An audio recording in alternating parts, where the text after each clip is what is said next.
Okay. We're going to straighten these crinkles out right here. This side right here gives us an idea of what it should look like. We're just going to do the reverse of that right here. So we're going to flatten all this back out.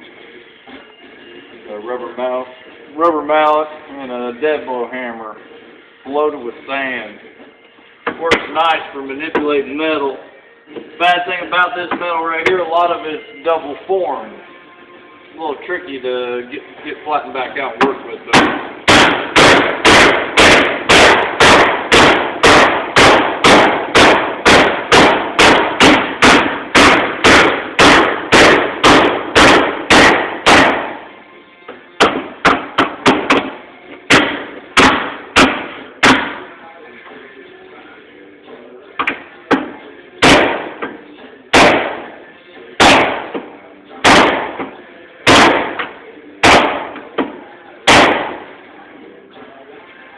That's pretty darn close right in there. Looks like we need to come out just a little bit.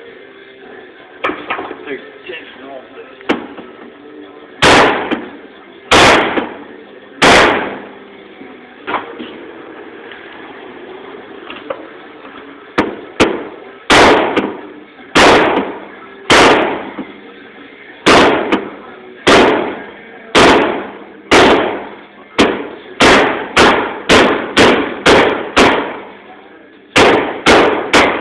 And a deer can do a hell of a lot of damage.